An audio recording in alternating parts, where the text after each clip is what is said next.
Hey, it's Mark with Mark's Dodgers Cards. One of the big focuses of my collection, I'm really trying to get all the team sets from Dodgers from the 1970s, 60s, and 50s. And for the 70s and 60s, making a lot of progress. I've got only like about 35, 40 cards left.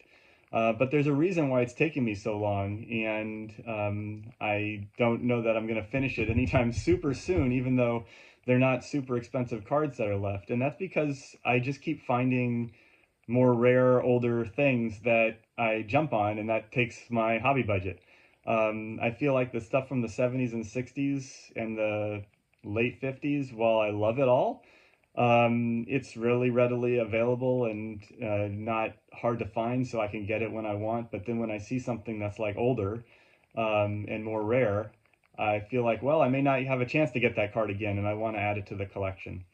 So that's what happened recently when I picked up this card and a couple other things. This is a 1916 M101-4 blank back Zack Wheat.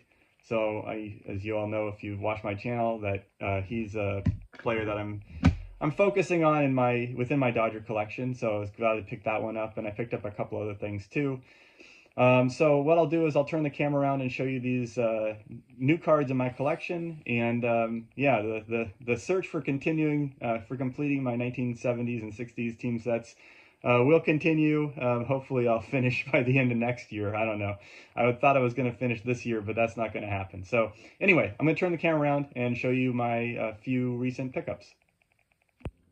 All right, so before I show the 1916 Zack Wheat card, here's a couple other things that I picked up.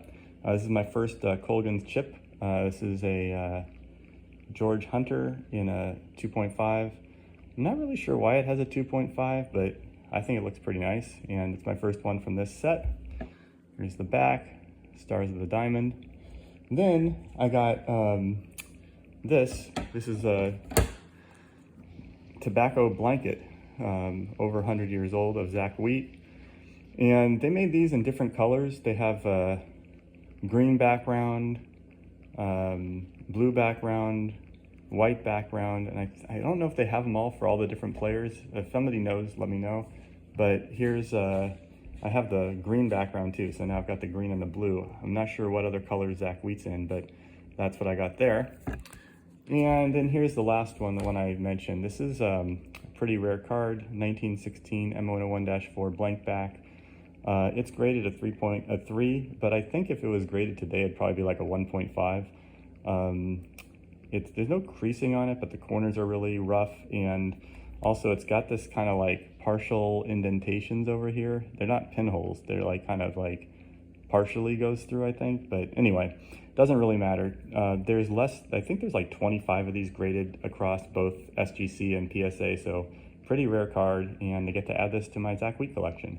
I think I'm getting close to 25, so it's definitely turning into quite an effort here. But anyway, those are my recent pickups, and reason why I can't complete these 60s and 70s team sets. Anyway, thanks for watching.